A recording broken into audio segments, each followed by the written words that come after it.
There is a recent talk of Professor Kotkin, Stephen Kotkin, on the podcast of, God, is it Rational? No, it's not. I keep saying that it's the Lawfare podcast. Shield of the Republic. Eric Edelman and, Elliot Cohen? Yeah. Okay.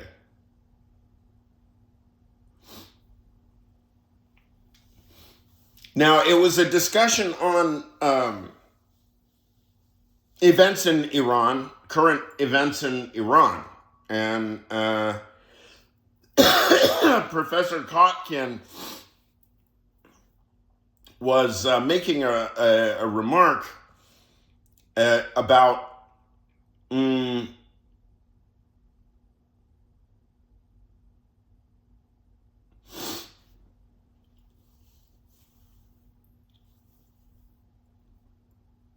the widening the aperture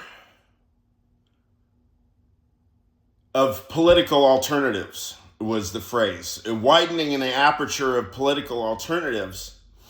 And that is really apropos the Iranian National Guard or whoever it is, the powers that be out there. The job is to suppress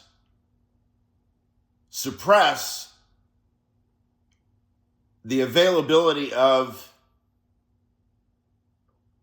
political alternatives. Widening the aperture was a fortuitous locution he used, widening the aperture, because I had some days prior. I mean, it was maybe even one day prior or something. I had spent some time thinking about things in terms of, now I'm thinking in terms of the first critique, the antinomy of pure reason, and an aperture of discourse. That if you have a particular plane, you have a single level where you have a horizontal deadlock, right? And I am stipulating that the information resolution, amongst other things, about this discourse, the resolution that it's articulated at is uniform, side to side. If this is some degree of simplicity, this is more or less the same degree of simplicity. Now, if there's a deadlock there, let's say the proposition is I need Greenland, and the antithesis is the negation of I need Greenland. Right?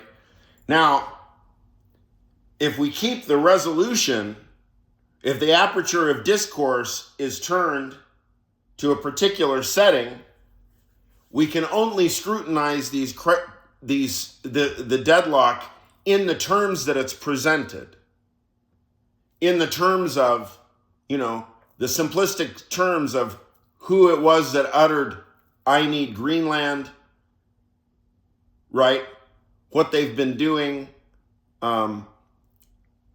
This is the latest sensationalistic thing. And there's then an appeal to the international law or decency or sanity. But my suggestion is that the aperture of discourse is like a microscope. And if you crank the magnitude of the magnification higher, and you take the statement, if you want to destroy the sentence, either I need Greenland or its negation, we can put a microscope on the words. like Gottlob Frege would, or Jacques Derrida. We can scrutinize the word need. We can scrutinize the word I.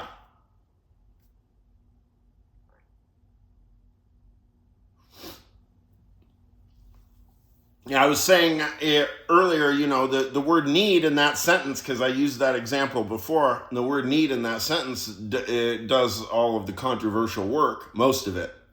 But if we really wanted to, we could make the word Greenland fall apart. We can even make the word I fall apart. Because if somebody says, this would be playing dirty, but hey, there's no rules anymore, right? That should be emboldening. There's no rules anymore, right? If somebody says, I need Greenland, right? Why not make heavy weather about I? What's your theory of I? You have self-reference. You mean like cogito, or you mean like the Kantian apperception, or is this a sociological I, or is it a metaphysical I, or is it a logical I? Is it merely a political I? So the discourse will reassert itself at any degree of resolution that we magnify the discourse. The antinomy will reassert itself. But what I'm suggesting is that the aperture of discourse, or in the case of Professor Kotkin, uses the concept of the widening of the aperture of political alternatives. Merging the ideas, I don't mean to make it antinomy because I use the gesture, but the ideas are similar because they use the notion of an aperture to reveal something that's there, something that's just not being articulated. But the higher resolution of information means that there's a barrier to entry. And it necessarily will select out, because if you challenge somebody, if you challenge somebody straight, point blank, if you challenge how much they know, game theoretically, if you do and you put it in those words, game theoretically, it's quite a threat. Because immediately the other person, if there's any chance that you really do know that much more about their discourse than they do, they're gonna hesitate to say any more one word. And I think that this is actually what I've been verifying, because people, nobody, when I talk this way, everybody goes silent. It doesn't matter whether I'm on the internet or I'm speaking at the local bar or my local baseball hat store or jewelry store. Everybody falls silent because suddenly the proposition to make that kind of intellectual effort, not even at the level of the sentence, but now we're talking about word by word, the idea that every single word that would come out of your mouth, you have a well-developed theory for. Because that's certainly where I stand, and any decent intellectual can theorize any word that comes out of their mouth. Now, somebody that's full of shit, probably, look, if you grab somebody in the current government and you try to isolate any one word that they're using, they might have half a theory for one word in their entire vocabulary. And I'll let you speculate about which types of words those are. Supposedly, the most important words deserve, a half-baked theory.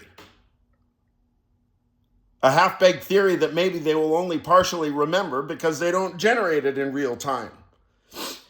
Whereas you